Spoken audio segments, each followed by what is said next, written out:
오늘 구약 성경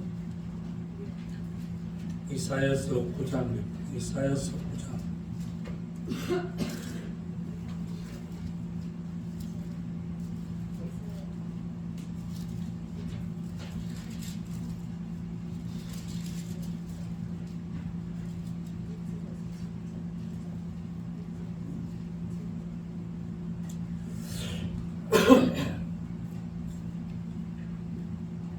일절에서 7절 말씀까지 함께 읽겠습니다.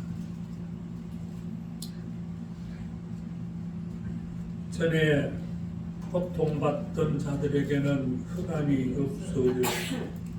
옛적에는 여호와께서 스불론 땅과 납달리 땅의 멸시를 당하게 하셨더니 후에는 해변길과 유다 저쪽 이방의 갈릴리를 영화롭게 하셨느니라.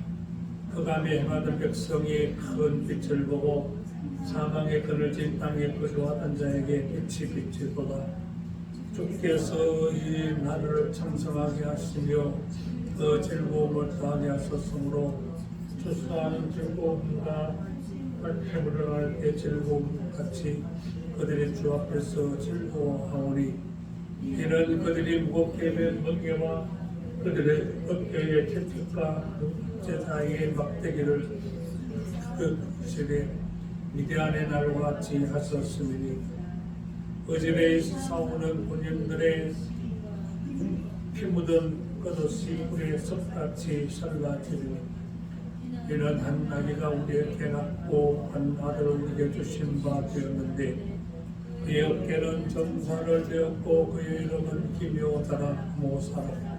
전능하신 하나님이라 영존하시는 아버지라 평강의 왕이라 할 것이니라.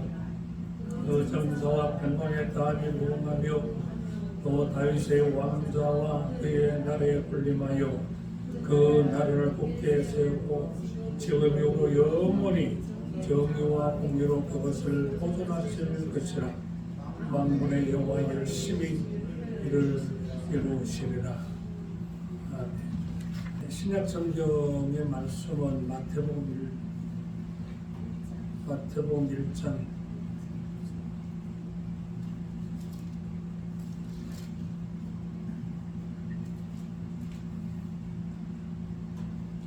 18절에서 23절까지 제가 공독해 드리겠습니다.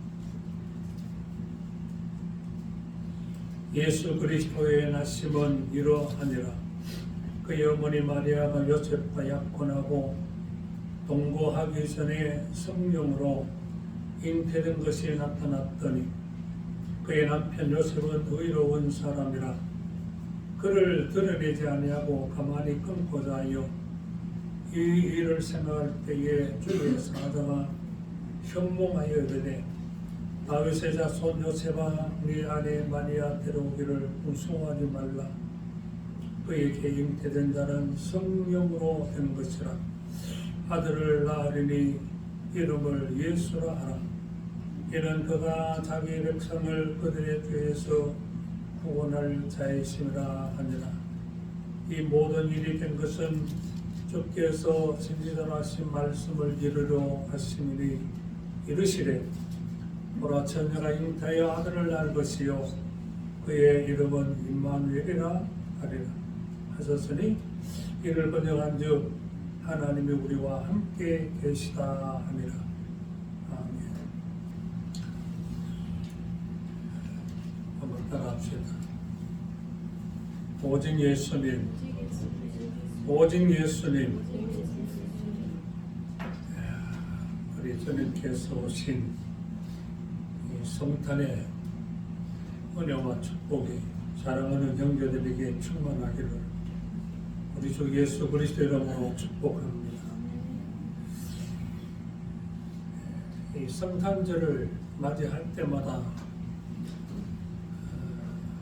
참 안타까운 것은 언제부터인지 모르지만은 이 성탄절이 상업화되고 인간들의 쾌락을 충동하는 그런 세속 문화로 변질되고 말았다는 사실입니다. 이 성탄절이 예수 그리스도의 오심을 기념하는 날인데, 예수 그리스도보다는 산타크로스가 중심이 되고, 하나님 앞에 감사의 찬송을 올려야 될 이 성탄절이 인간의 약박한 그런 즐거움을 충동하는 온갖 캐럴들로 장식됩니다. 하나님 우리에게 주신 최고의 선물인 구원의 은총보다도 사소한 선물에 집착하는 그런 모습들을 봅니다. 심지어 교회 안에서도 분별 없이 산타크로스를 얘기하고 캐럴을 얘기하고 선물을 얘기하는 그런 그 변질된 문화가 스스럼 없이 받아들여진 현실입니다. 우리는 인간들에 의해서 변질된 성탄절 풍속을 경계하고 성탄의 참된 의미를 새겨서 믿음으로 하나님의 뜻을 받아들여야 되겠습니다. 그리고 성탄의 은혜와 하나님의 놀라운 구원의 복에 깊이 감사드리며 이 중심으로 하나님께 경배하는 그런 성탄절로 맞아야 할 것입니다. 성탄은 예수 그리스도의 탄생을 의미하고 있습니다. 예수님의 탄생은 우연히 이루어진 것이 아니고 성경에 의하면 하나님께서 철저하게 계획하고 준비하신 사건이고, 하나님은 주의 종들을 통해서 이 성경에 계속해서 장차 구원자 메시아가 오실 것에 대한 예언을 통해서 사람들에게 계속 말씀해 오셨습니다. 놀랍게도 성경에 의하면 아담 하와가 하나님의 말씀을 저버리고 범죄한 바로 그때에 이미 하나님은 죄에 빠진 인간들을 구원할 계획을 세우시고 그 말씀 속에 보여주셨습니다. 창세기 3장 15절에 인간의 범죄로 말미암아 하나님께서 인간을 유혹했던 뱀에게 징벌하시고 저주하시면서 이런 말씀하셨어요. 내가 너로 여자와 원수가 되게 하고 내 후손도 여자의 후손과 원수가 되게 하리니 여자의 후손은 내 머리를 상하게 할 것이요 너는 그의 발꿈치를 상하게 할 것이니라 그랬습니다. 우리는 이 창세기 3장 15절을 최초의 복음, 원시 복음이라고 그렇게 부르고 있습니다. 바로 장래에 죄의 유혹에 빠져 절망하는 인생들을 구원하실 하나님의 계획이, 메시아를 보낼 계획이 여자의 후손으로 메시아를 보내실 뜻을 이미 말씀하고 계십니다. 특히 메시아 오심에 대한 예언의 말씀이 가장 풍부하게 들어있는 책이 이사야서입니다. 오늘 우리가 함께 읽었던 9장의 말씀도 하나님께서 장래의 구원자, 어둠의 세상에 사망의 그늘진 곳에 생명의 빛을 보내실 하나님의 뜻을 밝히신 말씀입니다. 그런데 오늘 이 말씀 속에 우리가 새겨야 될 것은 하나님께서 아주 극적인 반전을 이루실 약속을 주고 계십니다.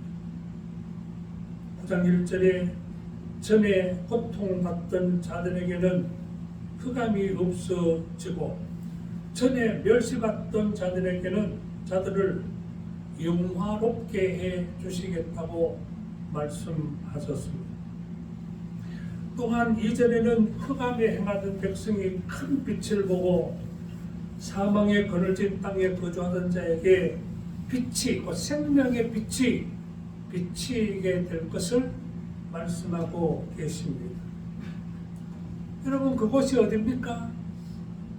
스불론 땅과 납달리 땅이라고 말씀하고 계십니다. 여러분, 이 스불론과 납달리는 정말 애환이 깊은 그런 뜻을 함축하고 있습니다. 스불론은 남편의 사랑을 잃어버리고 남편의 사랑을 갈망하던 야곱의 아내 레아가 6 아들을 낳고 딸을 하나 낳았는데 바로 그 6번째 아들 이름이 스불론입니다. 납달리는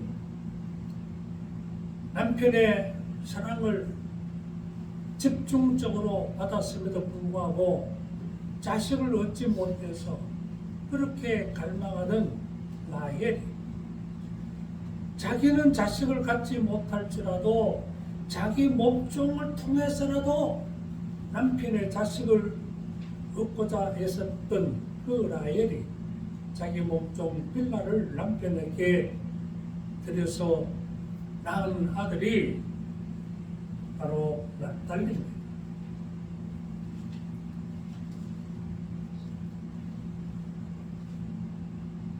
이들은 이스라엘 12지파가 땅을 분배받을 때에 저 변방인 북쪽 이방 나라와 국경을 접하고 갈릴리 호수가에 있는 그 북쪽 산지를 분배를 받았습니다. 전쟁이 나면 제일 먼저 적군에 의해서 침략을 당하고 재산을 빼앗기고 심지어는 생명을 잃어버리는 그런 불안한 지역입니다. 또 아주 산지이기 때문에 아주 척박한 곳입니다. 이사야가 이 말씀을 예언한 그 시대에 북쪽 이스라엘 아수르의 침략을 받고 나라가 멸망을 당했습니다. 바로 그런 불안하고 어려운 그 시대에 그곳에 사는 사람들은 오늘 말씀에서 그런 대로 마치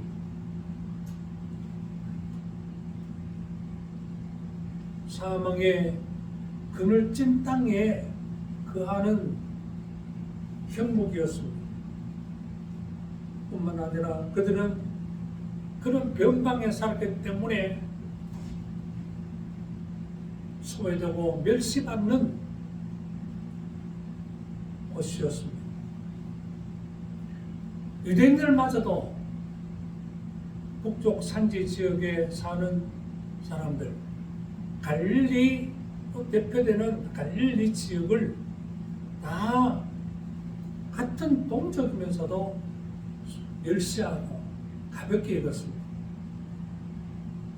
여러분, 예수님께서 오셨을 당시에 빌립이 먼저 예수를 만나고 빌립이 자기와 친한 친구 나다나엘을 찾아가서 우리가 성경에서 예언하는 그분을 만나 나사렛 출신 예수다 하니까 이 나다나엘이요 빌립 앞에서 이런 말 합니다. 나사렛에서 무슨 선한 것이 날 수 있느냐. 자기도 그 땅에 살면서도 멸시받는 곳에 사는 나다나엘이 나사렛 같은 이런 척박하고 소외된 지역에서는 위대한 인물이 나올 수 없다는 얘기입니다. 더군다나 메시아가 이곳에 날 수 없다고 했던 그런 모습을 봅니다. 그렇게 세상적으로 소외되고 멸시받고 천대받던, 그리고 그로 인해서 고통받고 흑암 중에 거하던 바로 그 땅에 하나님께서는 광명한 빛을 보내셔서 대반전의 역사를 일으켜 주실 것을 예언하셨습니다. 그 예언대로 그 땅에 광명한 빛으로, 생명의 빛으로 오신 분이 바로 예수 그리스도이십니다.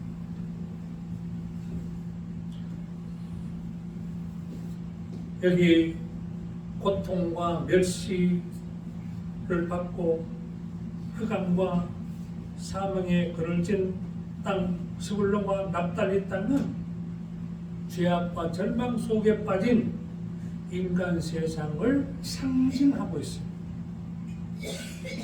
그곳에 예수 그리스도께서 예언을 따라 탄생하신 것입니다. 여러분, 우리는 이 의미를 깊이 새길 줄 알아야 됩니다. 세상의 가치관은 더 높은 것, 더 많이 가진 것, 더 화려한 것을 추구하지만 우리 하나님의 가치관은 그 반대로 가난하고 소외되고 어둡고 절망하는 곳에 하나님께서 관심 가지시고 그곳에 하나님의 놀라운 구원의 역사를 일으키심을 아셔야 됩니다. 오늘 우리 그리스도인들은 세상의 가치관을 따라 살면 안 돼요. 하나님의 가치관, 하나님의 관점에서 살아갈 줄 알아야 됩니다. 바울이 고린도 교회 편지를 보내면서 그런 말씀을 했습니다. 우리 중에 한번 보아라. 우리 중에 문볼 좋은 사람이 누구며 학벌 좋은 사람이 누구며 재물 많은 사람이 누구냐고. 그런 세상적인 기준에서 보면은 우리는 다 별 볼 일 없는 사람들이에요. 그런데 하나님께서 세상에 미련한 사람들, 세상에 가난한 사람들, 세상에 가진 것이 없는 사람들을 택하여서 세상에 잘난 사람들을 부끄럽게 하시려고 우리를 택하셨다고 말씀하고 있습니다.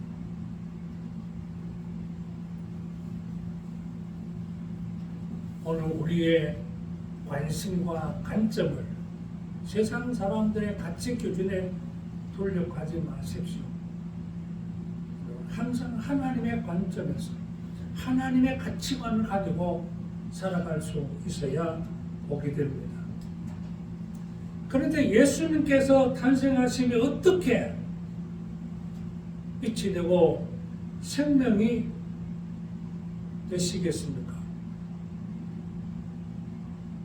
오늘 마태는 예수님의 탄생을 얘기하면서 미리 그 과정을 설명하고 있습니다.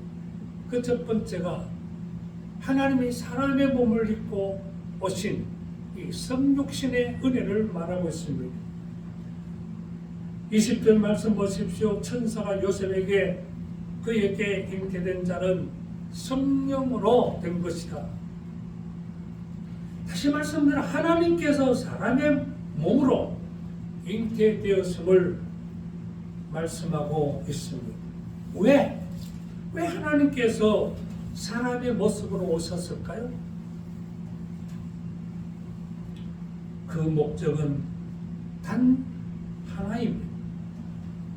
바로 죄에 빠져 절망하는 인생들을 구원하시기 위해서. 그래서 천사는 요셉에게 말합니다. 아들을 낳게 될 테니 이름을 예수라 하라. 예수라는 이름 자체가 구원자는 의미예요. 그런데 그 예수는 오신 목적을 저희 백성을 그 죄에서 구원하기 위해서 오실 분이다. 그렇게 말씀하고 있습니다.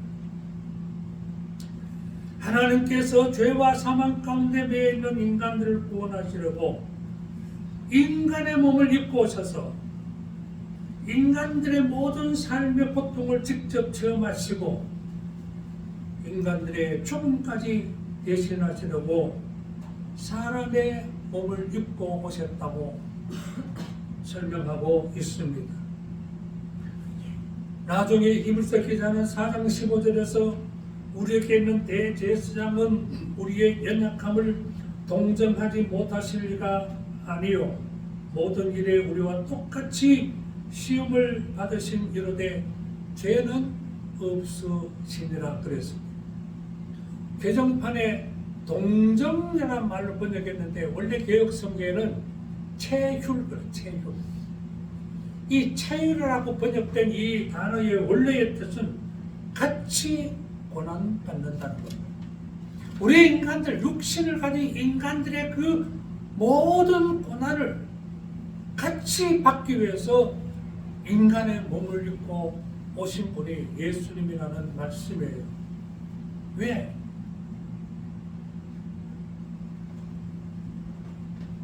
인간들에게 믿음을 갖게 하여 원하기 위해서. 여러분, 사람은요, 그 사람을 설득하려면 그 사람 수순으로 돌아가야 됩니다. 바울이 복음을 전하면서 그래서 유대인에 가면 유대인처럼, 이방인에 가면 이방인처럼 자기를 그렇게 바꾸었다는 겁니다.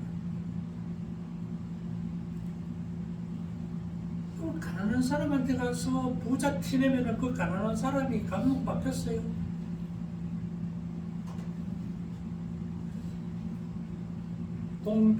동병상련이라는 말이 있어요.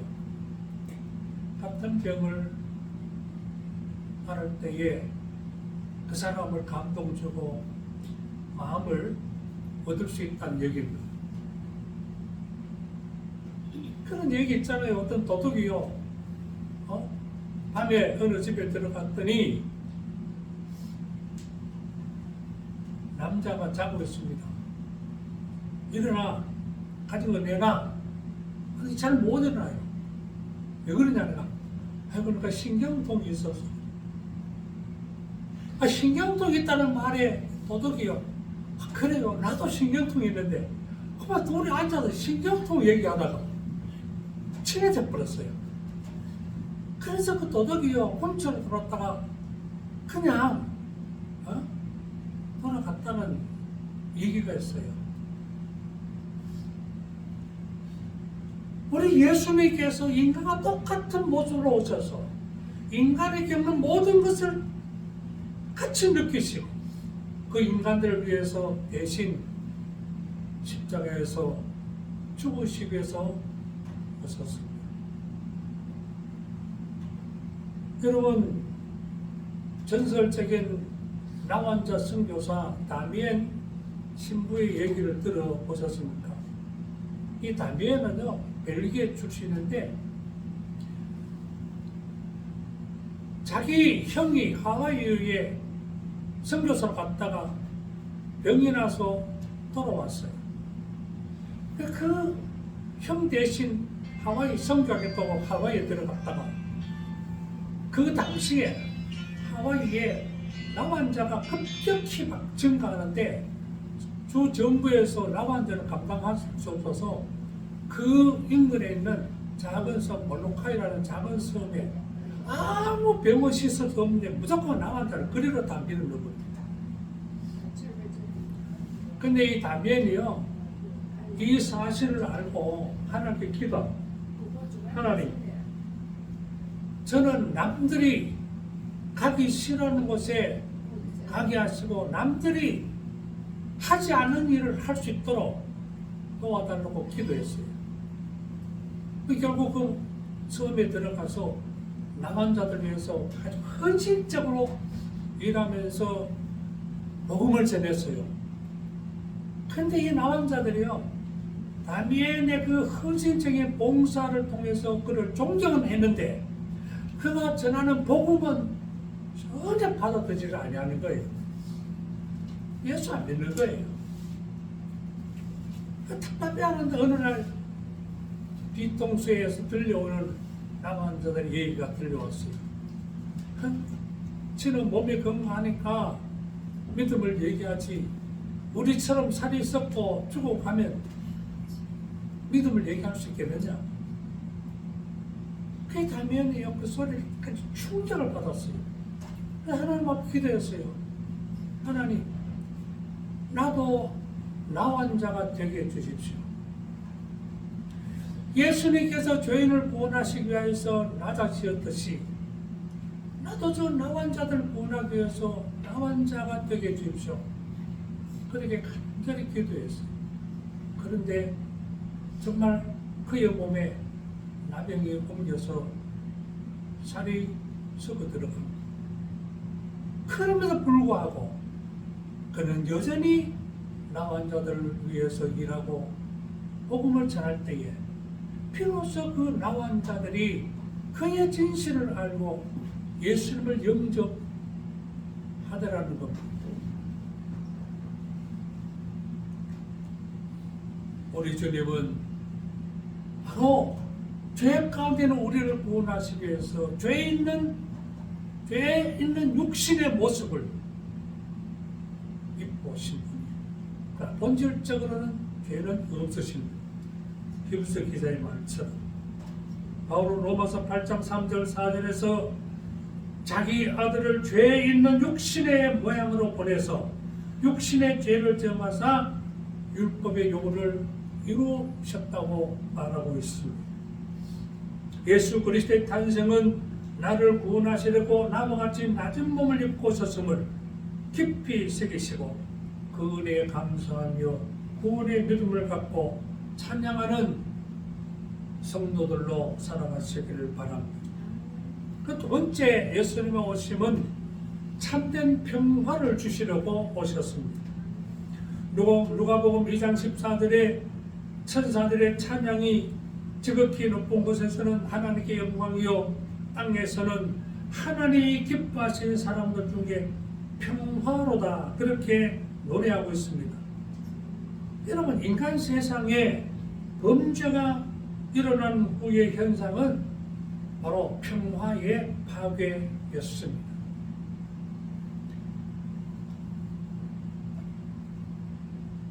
그 첫 번째 증거가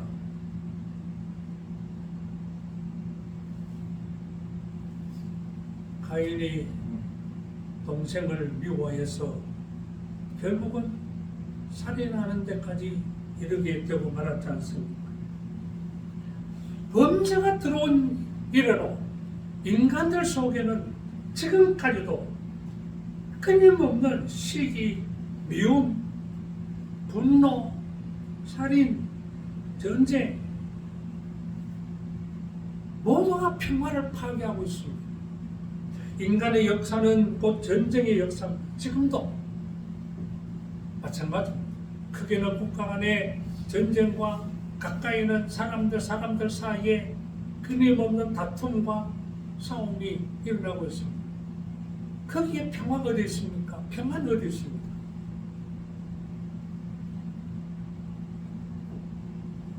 인류 역사의 전쟁은 마지막 순간까지 계시록 16장에 보면은 최후의 전쟁이 아마겟돈 전쟁이라고 말하고 있지 않습니까? 새의 소망을 물어보십시오. 대부분의 사람들이 가족의 건강과 가정의 평안을 새해 소원으로 꼽고 있습니다. 그런데 모두가 평화를 사모하면서도 평화의 길을 모르고 있는 겁니다.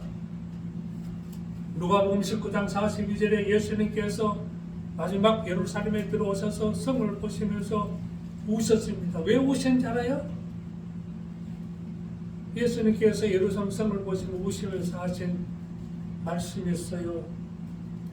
너도 오늘 평화에 관한 일을 알았더라면 좋을 뻔하였거니와 지금 내 눈에 숨겨져 있다고 말씀하셨어요. 평화의 파괴자는 사탄이요, 사탄의 지배 속에 이루어지는 탐욕과 거짓, 이런 세상에 참된 평화를 주시려 오신 분이 예수 그리스도이십니다. 그래서 이사야서 9장 6절 마지막 부분은 평강의 왕이라 할 것이라 그렇게 말씀했어요. 여러분, 예수님께서 생전에 제자들에게 하신 말씀이 항상 그 평안의 복을 말씀하셨어요. 요한복음 14장 27절 평안을 너에게 끼치노니 곧 나의 평안을 너에게 주노라. 내가 너에게 주는 것은 세상에 주는 것과 같이 아니하느라 너희는 마음의 근심도 말고 두려워하지도 말라고 하소서. 요한복음 16장 33절 이것을 너희에게 이르는 것은 너희로 내 안에서 평안을 누리게 하려 함이라 그랬습니다. 부활하신 예수님께서 만나는 사람들마다 여인들에게도 제자들에게도 만날 때마다 제일 먼저 하신 말씀 뭔 말씀이에요? 너희가 평안하냐? 여러분, 예수님께서 하신 이 참된 평안의 의미를 여러분이 깨달으셔야 됩니다. 성탄절을 맞으면서 우리는 예수 그리스도 안에서 이 평안의 복된 삶을 살아가기를 다짐해야 됩니다. 근데 그 평안은 저절로 오는 것이 아닙니다. 우리가 참된 평안을 누리기 위해서 먼저 내 마음속에 미움과 시기, 질투, 분노, 탐욕, 거짓 등을 버릴 줄 알아야 됩니다. 왜냐하면 이것들로 인해서 다툼이 일어나고 싸움이 일어나고 결과는 평화가 파괴되어지기 때문에 그렇습니다. 대신에 그리스도의 마음을 품고 형제와 이웃을 사랑하고 용서하기를 힘써야 됩니다. 온유하고 겸손한 마음으로 남을 배려하고 베풀려는 삶 속에서 우리의 마음에 참된 평화와 행복을 얻을 수 있음을 기억하셔야 합니다. 이 평안을 누리는 사람이 진정한 그리스도인임을 다시 한번 새길 수 있어야 되겠습니다. 마지막으로 예수님의 오심은 임마누엘의 은혜를 베푸시러 오신 분입니다. 마태복음 1장 23절 보라 처녀가 잉타하여 아들을 낳을 것이요 그의 이름을 임마누엘이라 하리. 이를 번역한즉 하나님이 우리와 함께 계신다는 뜻이라고 말씀하고 있어요. 바로 이 성탄의 세 번째 은혜는 하나님께서 우리와 함께 하시기 위해서 오셨다는 말씀이에요. 여러분, 범죄한 인간에게 하나님 내린 증거는 땅에서 온갖 고통의 삶을 살게 될 것이라고 말씀하셨어요. 그게 뭐로 상징하고 있어요? 가시와 은금키라 말씀하고 계십니다. 내가 밭에서 땀을 흘려야, 이마에 땀을 흘려야 먹을 것을 얻는데 그 땅에 가시와 은금키가 나게 하리라. 무슨 말씀? 우리의 삶의 연장에 피할 수 없는 수많은 가시 같은 은금이 같은 고난과 시련과 역경이 우리를 괴롭힐 것이라는 말씀이에요. 여러분, 삶을 살면서 이렇게 원치 않지만은 시련과 고난이 올 때에 여러분 그걸 깊이 이해를 해야 됩니다. 피할 수 없는 필연의 이침을 아셔야 됩니다. 감내해야 돼요. 그리고 두 번째 하나님이 내는 징벌은 육신의 죽음입니다. 너는 흙이니 필경은 흙으로 돌아가리.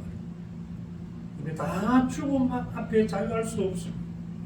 그리고 세 번째는 하나님의 최후 심판과 영원한 지옥의 형벌입니다. 그리고 또 하나 중요한 징벌이 하나님과 교제의 단절입니다. 그래서 인간의 범죄한 이후에 하나님은 아담과 하와를 에덴 동산 쫓아내셔서 그냥 하나님 앞에서 쫓아내신 거예요. 하나님과 인간 사이는 완전히 교제가 단절되어 버린 거예요. 하나님 이스라엘 백성들을 택하셔서 그래도 하나님과 인간 사이에 통로를 내셨는데 그게 바로 제사 제도입니다. 대제사장을 세우셨어요. 그리고 하나님과 인간 사이가 단절된 인간은 결코 하나님을 가까이 할 수 없는 그 상징적인 모습으로 회막과 혹은 성전에 성소와 지성소를 분리해놓고 지성소와 성소 사이를 휘장으로 딱 막아버렸어요. 이 지성소 안에는 대제사장이라는 통로를 통해서 1년에 한 번 이스라엘의 죄를 용서받기 위해서 속죄의 피를 가지고 들어가게 했습니다. 하나님과 인간 사이는 철저하게 단절되어 있습니다. 그런데 예수 그리스도께서 십자가에 못 박혀 운명하시는 순간에 성전의 휘장이 위에서부터 아래로 찢어져서 이제는 그 가로막고 있던 장벽이 사라져버린 거예요. 그 뭘 말할까? 예수 그리스도 안에서 하나님과 인간이 비로소 교제가 회복된 거예요. 하나님이 인간과 함께 하시는 거예요.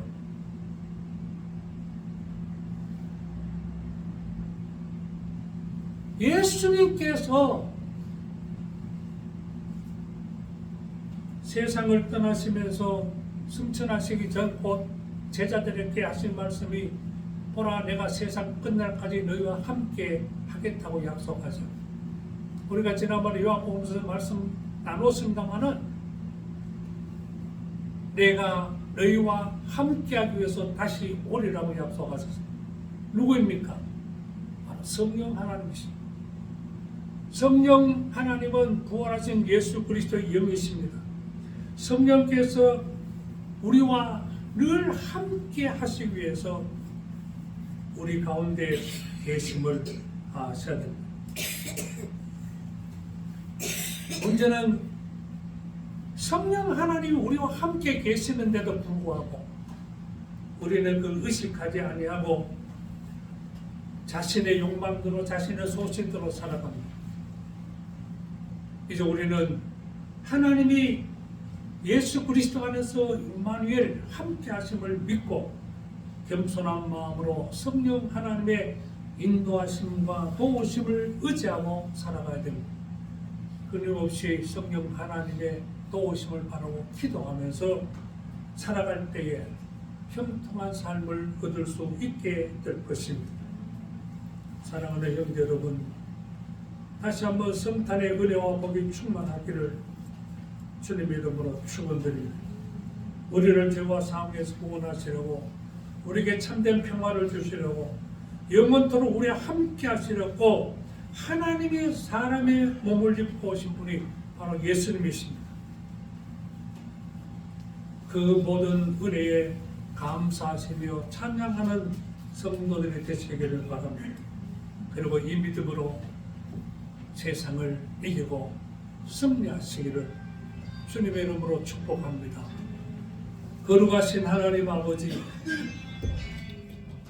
오늘은 이 땅에 사람의 몸을 입고 오신 하나님 예수 그리스도의 탄생을 묵상해 봅니다.